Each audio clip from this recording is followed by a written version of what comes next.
नमस्कार दोस्तों, आप सभी का स्वागत है कहानी आपकी और मेरी ग्रहों की जुबानी में। अभी हम लोग जो आज का टॉपिक है वो है monthly prediction for the month of November 2020। इसमें आप देखेंगे तो आज हम लोग जिस पे चर्चा करने वाले हैं वो है मेष लग्न। मेष लग्न यानी कि सबसे पहला लग्न यानी सबसे पहली राशि होती है, उसके बारे में हम लोग चर्चा करेंगे।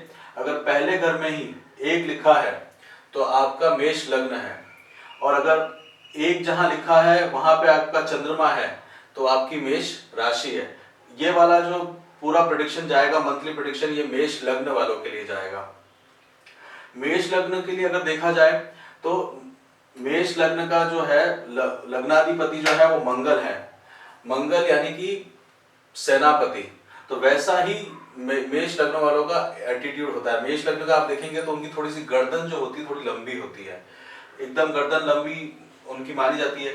मेष लग्न के अंदर में देखेंगे तो त्रिकोण के अंदर में, यानी कि पहले पांचवें और नवें घर, ये त्रिकोण है, ये लक्ष्मी कोण है। तो इनके जो स्वामी है यानी कि सूर्य और गुरु, ये इनके लिए कारक ग्रह माने जाते हैं। हालांकि मेष लग्न में देखा जाए तो गुरु जो है वो 12वें घर का भी स्वामी है और साथ के साथ में 9वें घर में यानी कि धर्म स्थान का भी स्वामी है।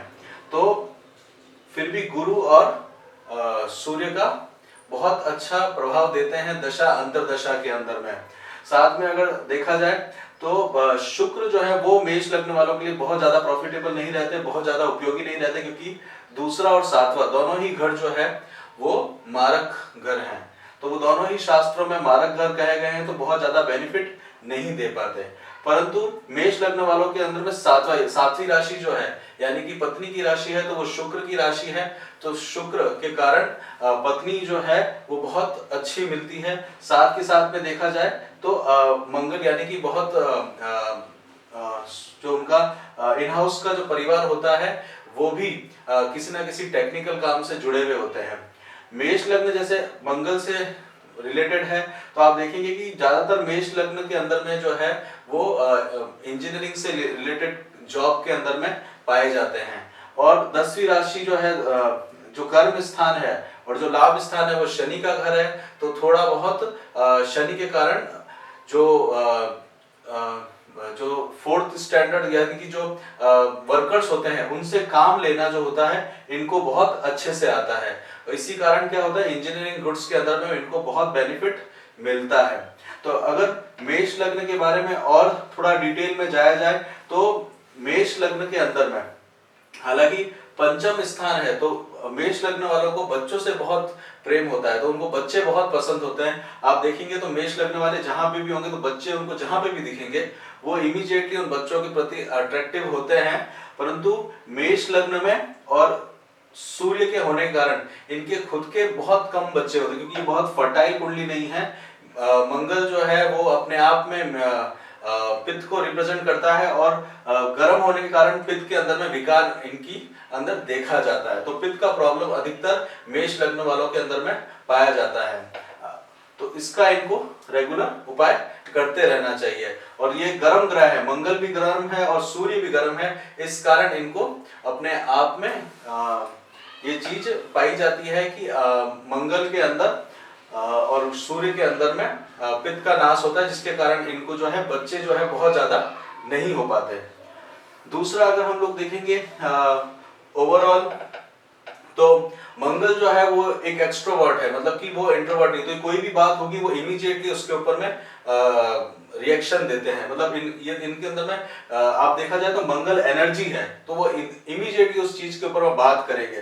परंतु इस बार की जो मंथली प्रेडिक्शन नवंबर में मैंने लिखा है बी पेशेंस, मतलब अब की बार पेशेंस रखने की जरूरत है। तो अगर मेष लग्न वालों को जो सबसे ज्यादा सलाह दी जाती है वो दी जाती है कि आपका मंगल लग्नाधिपति है, तो आप थोड़ा पेशेंस रखेंगे और स्टेमिना जो डेवलप रहेगा तो वो शनि के कारण आता है। तो स्टेमिना रहने के कारण और मंगल के कारण ये बहुत प्रोग्रेस करते हैं। अगर इमीडिएटली आप रिएक्ट करते हैं तो आपको बहुत ज्यादा नुकसान हो सकता है, और वो आप देखते ही होंगे कि आपको जॉब और कर्म क्षेत्र में बहुत इमीडिएटली रिएक्शन करते होंगे तो आपके बहुत जल्दी लड़ाई झगड़े या दुश्मन बन ही जाते हैं। तो ये पूरा मेष लग्न वालों का ओवरऑल सिग्निफिकेंस रहता है। दूसरा क्या है, मंगल रहने का क्या चेहरे के ऊपर में या तो कभी कभार लग जाती है या हमेशा अगर चेहरे पे कुछ निशान वगैरह होने के चांसेस भी रहते हैं।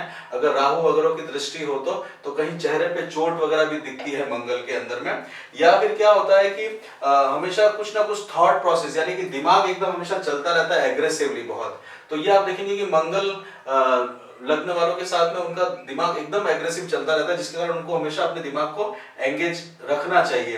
अदरवाइज क्या है कि मंगल जो है आपके पहले घर का मालिक भी और 8वें घर का भी मालिक भी है। तो 8वें घर का होने के कारण क्या एक्सीडेंट के कारण बहुत योग भी बनते हैं, परंतु अगर वहां पे आपकी जन्म कुंडली में अच्छे योग वगैरह है तो इसको टाला जा सकता है।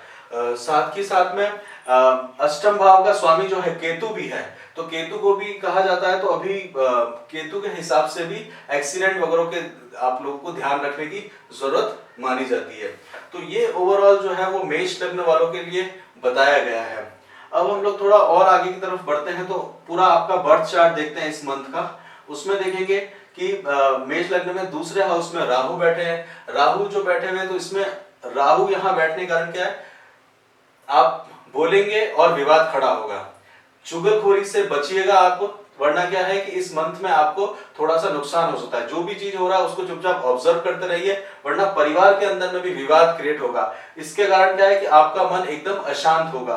और जिस समय 1-2 तारीख को जब चंद्रमा के साथ में राहु आएंगे तो आपको कुछ चीजें पसंद नहीं आएंगी परिवार में, पर उसको सहन करिएगा और साथ के साथ में उस पर रिएक्ट नहीं करिएगा। अदरवाइज राहु जो है वो आपको प्रॉब्लम में डाल सकते हैं। तो राहु अब दूसरे हाउस में आ चुके हैं 23 सितंबर से, तो घर के अंदर में एक अपने आप में चिंता क्रिएट करते हैं। हालांकि अभी राहु जो है कम डिग्रियों पे है, और जानते ही हैं कि राहु जो है वो 3 मिनट पर दिन के हिसाब से डिग्री पे मूवमेंट लेके आते हैं। तो एक महीने में वो 27.9 से 26 डिग्री तक आएंगे। तो अभी ये थोड़े से कमजोर रहेंगे, पर धीमे धीमे इनका अपनी जो है शक्ति बढ़ती जाएगी। तो इसलिए राहु के हिसाब से आपको ध्यान देने की आवश्यकता है। बोलते ही आपके कामों के अंदर में थोड़ा बहुत रुकावट आएगी। हो सकता है लड़ाई भी हो जाए, आपको लगता है कि आप लड़ाई में जीत भी जाएंगे परिवार के अंदर में, क्योंकि राहु आपको हारने नहीं देगा, परंतु अंत में परिवार के अंदर में जीती हुई हार भी हार ही कहलाएगी। तो वो उस जीत को भी आप ज्यादा कोई फायदा नहीं उठा पाएंगे, क्योंकि वो आपके मन को असंतोष लेके आएगा। दूसरा आप देखेंगे कि दूसरे घर का स्वामी यानी कि शुक्र जो है वो छठे आए हुए हैं। तो शुक्र जो छठे आए हुए हैं, दूसरा सप्तम भाव के स्वामी भी छठे आए हुए हैं। तो पत्नी के अंदर में पत्नी जो है वो रिप्रेजेंट करती है शुक्र को। तो वहां पे आपको अगर देखेंगे तो स्पाउस के रिगार्डिंग थोड़ी हेल्थ की प्रॉब्लम आपको दिख सकती है, और हेल्थ का इश्यू आपकी वाइफ के अंदर में दिख सकता है। तो उसका आपको ध्यान देने की जरूरत है। और शुक्र के साथ में सबसे, अगर आप छठे घर में आए हुए हैं तो शुक्र आपको खाना जो है वो भी कभी बार मैंने देखा है कि खाना भी जो है वो ताजा बना हुआ होता है, बट आप पहुंच के खा नहीं पाते, और वो भी पुराना और बासी खाना पड़ सकता है। तो वो भी मेष लग्न वालों के साथ पाया गया है। दूसरा अगर आप देखेंगे तो सूर्य और बुध जो है, जब सूर्य सप्तम भाव में, आप जानते ही हैं कि यहाँ पे सूर्य बहुत अच्छा रिजल्ट नहीं देते हैं। साथ के साथ में सूर्य जो है वो अपने आप में देखा जाए तो आपका जो पंचमेश है वो सप्तम में है। तो पंचमेश सप्तम में होने से अच्छे रिजल्ट माने जाते हैं, परंतु सूर्य सप्तम में होने के कारण वो रिजल्ट अच्छा नहीं दिया जाएगा। तो अगर फल दीपिका में माना जाए तो पंचम सप्तम में होने से अच्छे रिजल्ट माना गया है, परंतु सूर्य खुद अपने आप में यहाँ की इंटेंसिटी कम होने के कारण बहुत अच्छे रिजल्ट्स नहीं माने जाते। तो इसके लिए आपको सूर्य को जल चढ़ाना चाहिए। सूर्य के हिसाब से आपको गायत्री मंत्र वगैरह ये सब करने चाहिए, जिससे आपको थोड़ा बेनिफिट होगा। और इस समय में सूर्य शाम का अगर सूर्य वगैरह हो तो शाम को डूबते सूर्य के सामने भी अगर आप जल चढ़ाएं तो भी फायदा होते हुए देखा गया है। बुध जो है वो शुक्र की राशि में है, और बुध 7वें घर में देखा जाए तो अच्छा रिजल्ट देते हैं, परंतु बुध अभी जो है 14 अक्टूबर से 2 नवंबर तक वक्री चल रहे हैं। तो यहाँ पे सूर्य और बुध दोनों ही बहुत अच्छा रिजल्ट नहीं देखेंगे। साथ के साथ में बुद्धि भी जो है वो थोड़ी सी आपकी गलत डायरेक्शन में जाएगी, तो अपनी संगति को देखिएगा, क्योंकि बुध जो है वो संगति को भी, उसके ऊपर भी डिपेंड करता है। अगर आपकी बहुत संगति अच्छी है तब तो अच्छे विचार आएंगे। तो एक बार आसपास जरूर गौर करिएगा कि आपका आसपास का जो एनवायरनमेंट है, जो आपको सलाह दे रहे हैं, ले रहे हैं, उनसे भी आपको सोचने की आवश्यकता है। फिर आप देखेंगे केतु जो है वो अष्टम स्थान में एक्सीडेंट का योग बनाता है। बहुत लंबी दूरी मत तय करिएगा, कोई लंबा डिस्टेंस मत तय करिएगा, उससे आपको नुकसान हो सकता है। दूसरा, अभी गुरु जो है वो भी गौर करने बात है, वो 19/11 तक 9वें स्थान में है, तो गुरु का एस्पेक्ट लग्न पर है, तो ये गुरु अभी आपको बचाए हुए हैं। आप देखेंगे तो 1 2 3 4 5 6 7 8 9 सौभाग्य दृष्टि बच्चों के ऊपर है, तो गुरु अभी आपको 19/11 तक बचाए हुए, उसके बाद में वो 10वें घर में चले जाएंगे, तो नीच भंग राजयोग होगा। परंतु आपको केतु जो है आपके अष्टम स्थान में है, तो केतु के हिसाब से आपको ट्रैवल करने के लिए सोचना होगा। लंबी दूरी अगर आपने तय करी है तो कहीं ना कहीं एक्सीडेंट के कारण या गाड़ी खराब होने के कारण आपको सोचना होगा, क्योंकि मंगल आपका अपना लग्नेश भी 12वें घर में है। फिर आप देखेंगे शनि जो है वो 10वें स्थान में बहुत मेहनत करवाएगा आपको। शनि जो है वो आप देखेंगे कि आपको आपके अंदर प्रिजर्वेंस डेवलप करेगा, पेशेंस डेवलप करेगा, पर साथ के साथ में शनि जो है वो स्टेमिना भी बनाएगा। तो इस समय शनि अपने स्वग्रही है, और आप देखेंगे आप बहुत मेहनती हैं। अगर कोई काम आपको दिया जाए तो उसके बाद में आप उसके अंदर में जी जान से जुड़ जाते हैं, वैसा मेष लग्न के बारे में देखा गया है। और शनि अपने घर में होने के कारण भी बहुत अच्छा रिजल्ट आपके लिए लेके आएंगे। तो कर्म स्थान में आपकी सलाह जो है वो मानेंगे और लोग इसको सुनेंगे। और जब गुरु यहाँ पे आ जाएंगे तो उसके बाद में एक बहुत अच्छा योग बनेगा, क्योंकि केंद्र में गुरु आने के कारण शनि के साथ में बहुत लंबी समय की आप प्लानिंग उस समय कर पाएंगे, और ये आप 20 नवंबर के बाद में देख सकते हैं। और आप जैसा जानते हैं कि गुरु जो है वो 26 डिग्री से 1.7 डिग्री पर रहेंगे, तो अभी थोड़े से कमजोर रहेंगे ये नवंबर महीने में, पर बाद में आप इसके रिजल्ट्स जो है बहुत अच्छे से देख पाएंगे। साथ के साथ में शनि भी धीमे चलते हैं, तो ये भी 2 डिग्री से 4 डिग्री पे ही मूव करेंगे, और ये आप देखा जाए तो सम राशि के अंदर में है, तो इसके भी रिजल्ट्स अभी आपको थोड़े कम मिलेंगे, बट बाद में जिस तरह से शनि भी मैच्योर होंगे उसके रिजल्ट्स में आपको फायदा मिलेगा। और शनि की तीसरी दृष्टि आपके लग्न पर है, लग्नेश पर है, और लग्न पे आप देखेंगे तो सबसे बड़ी बात है कि मंगल जो है वो एक गर्म ग्रह है। गर्म ग्रह जो है वो मीन राशि में है, तो मीन राशि के अंदर में यानी कि जल तत्व के अंदर, तो मीन गर्म और ठंडे का जो प्रॉब्लम है उसके कारण हेल्थ का प्रॉब्लम हो सकता है। हेल्थ के कारण आपको पित्त का रोग हो सकता है, और साथ में आपको खान पान का बहुत ध्यान देना पड़ेगा। कोशिश करिएगा कि ठंडा खाना ना खाएं, वरना नुकसान हो सकता है। पुराना सा कोई जल्दबाजी ना करें। दूसरा, चुगलखोरी से भी बचिएगा। आप देखेंगे और अगर कोई बात आती है या कोई ऐसी बातें आती है तो उससे भी दूर रहना चाहिए, क्योंकि 12वें घर में व्यय तो होता ही है, अगर वो लग्नेश वहां चला जाए तो चुगलखोरी वगैरह की भी चीजें आपको मिल सकती है, या कि दूसरे लोग आपकी चुगलखोरी कर सकते हैं, उससे भी ज्यादा ध्यान में मत दीजिएगा। इस समय निकाल दीजिएगा, इस समय को निकालना ही सबसे जरूरी है, इसलिए पेशेंसफुल रहिएगा। और बहुत ज्यादा डिस्टरबेंस वगैरह लगता है आपको तो सूर्य पंचम स्थान में है, तो रुद्र की पूजा यानी कि अभिषेक करने से आपको बहुत बेनिफिट मिलेगा, तो इससे आप काफी शांत रह सकते हैं। दूसरा, मंथ के अंत में जाएंगे नवंबर तक के अंत में, तो वहां पे मंगल और चंद्रमा की युक्ति होगी। तो मंगल आप देखिए 13-11 तक रेट्रो है, उसके बाद मार्गी हो जाएंगे, तो स्पेशली जो है आपको 13-11 तक थोड़ा ध्यान देने की जरूरत है, और ये 38 मिनट पर दिन के हिसाब से बढ़ेंगे। तो सबसे ज्यादा अच्छी बात जो है, मंगल अभी ओवरऑल आपका अगर चार्ट देखा जाए तो उसमें शनि स्वग्रही है, गुरु आपको संभाले हुए हैं, गुरु की दृष्टि भी है आपके ऊपर में, तो गुरु आपको बचाए हुए हैं। साथ के साथ में पेशेंस रखेंगे तो ये महीना आप बहुत आराम से निकाल सकते हैं। साथ के साथ में हेल्थ का ध्यान रखने को हम लोगों ने आपको बोला है, तो हेल्थ का ध्यान रखिएगा। एजुकेशन में आप देखेंगे तो बच्चों की एजुकेशन भी बढ़ रही है। धार्मिक कार्य भी अभी आप कर सकते हैं नवंबर के महीने में। कुछ ट्रैवल वगैरह करना हो तो अच्छे तीर्थ स्थान वगैरह में जाके कुछ तीर्थ स्थानों में जाके भी आप ट्रैवलिंग कर सकते हैं। लंबी ट्रैवल भी करी जा सकती है, परंतु 19/11 से पहले करिएगा।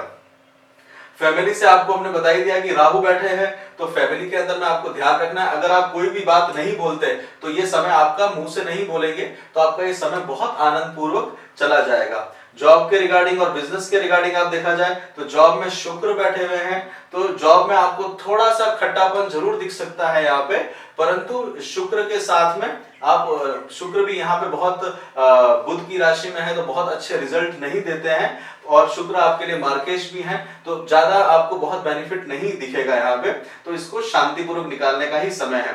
बिजनेस में शनि है तो धीमे धीमे आगे बढ़ाएंगे आपको, बिजनेस के साथ में कर्म स्थान में बैठे हुए हैं तो बिजनेस को आगे बढ़ाने का रास्ता भी दिखाएंगे। और अभी जो है योग चल रहा है तो शनि स्लो स्पीड में है, ज्यादा हायर डिग्रीज पे नहीं है, हायर डिग्रीज पे आते ही आप इनका इम्पैक्ट देखेंगे, परंतु अभी जो मेहनत करेगी बिजनेस की ये आपको साल 2 साल के अंदर में बहुत बेनिफिट देने वाली है। स्पाउस के लिए आप देखेंगे कि सप्तम स्थान का स्वामी छठे में है तो यहाँ पे रोग का निशान साफ दिखता है, तो रोग से आपको बचने की आवश्यकता है। और भी अगर आप देखें तो आपको शुक्र के अंदर में देखा जाए तो शुक्र खराब ग्रह में बैठा हुआ है, खराब घर में बैठा हुआ है तो बहुत अच्छे रिजल्ट्स वगैरह नहीं आएंगे। साथ के साथ में आपको केतु बैठे हुए हैं इन-लॉज के हाउस में, तो वहां से भी कुछ थोड़ा सा प्रॉब्लम आ सकता है, थोड़ा सा दूरी हो सकती है अगर आप वहां पे भी बोलते हैं या कुछ अपने विचार रखते हैं। तो कुल मिला के ओवरऑल आपका जो मंथ है वो है उसमें गुरु का एस्पेक्ट देखिएगा, शनि का एस्पेक्ट देखिएगा और शांत रहिएगा, पेशेंस रहिएगा। ये समय निकलने के बाद में अगला महीना जो है वो आपके लिए बहुत अच्छा होगा। अगर आपको ये महीना आपने बचा लिया तो नेक्स्ट आपके जो महीने हैं वो और भी अच्छे जाएंगे। पूरे ज्योतिष का फायदा लेने का सबसे अच्छा ये है कि अगर आप आज को ठीक कर लेते हैं तो कल अपने आप आपके लिए अच्छा रहेगा, वो एडिशन ही लाएगा। अदरवाइज आपने आज अच्छा नहीं कर पाए तो कल अच्छा नहीं होगा। सबसे अच्छी बात यह है कि आप सब लोगों को ये देखने पर इससे आप सावधान हो सकते हैं और इसका उपयोग कर सकते हैं। आप सब लोगों की ये जो कुंडली है ये ओवरऑल ट्रांजिशन का स्टेज में आप लोगों को बताया है। इसके अंदर में आपकी जन्म कुंडली में किस तरह से ग्रह बैठे हुए हैं, किस तरह से आपके योग बने हुए हैं और किस तरह से दशा, अंतर्दशा और नक्षत्र उनके ऊपर भी काफी कुछ डिपेंड करता है। साथ के साथ में उनका कितना षड्बल है या उसमें प्लेनेट में कितनी स्ट्रेंथ है उस पे भी वो रिजल्ट्स का बहुत बड़ा इंपैक्ट लेकर आते हैं। अगर कुंडली के अंदर में ग्रहों की स्थिति खराब होती है तो वो यहाँ पे भी जो ट्रांजिशन में भी ग्रह होते हैं उनकी भी वो खराब लेके आते हैं, और अगर उनकी दशा अंतर्दशा रहती है तो वो थोड़ा इंपैक्ट ज्यादा लेके आते हैं। अदरवाइज ये बहुत ज्यादा इंपैक्ट नहीं लेके आ सकते। परंतु ओवरऑल देखा गया है कि अगर अच्छे दिनों का फायदा लेना चाहे तो 11-12 को लीजिएगा, 20 और 24 को आप फायदा ले सकते हैं, उस समय आपको थोड़ा सा ठीक लगेगा। बैड डेज में देखा जाए तो 1-2 तारीख, 3-4 को देखिएगा, 13-14-15 और 18-19 को थोड़ा संभल के रहिएगा। थोड़ा सा दिन जो है खटास पूर्वक रह सकता है जो कि आपके लिए ठीक नहीं रहेगा। इसी के साथ में आप सब लोगों का बहुत बहुत धन्यवाद, आपके संस्कारों को बहुत बहुत धन्यवाद जो आपने ये वीडियो देखा। और अगर आपको ये मेष लग्न का वीडियो पसंद आया है तो उसके लिए आप शेयर करें, कमेंट करें और इसके अंदर कोई सुझाव हो तो बताइए। इसी के साथ ही आप सभी लोगों को धन्यवाद।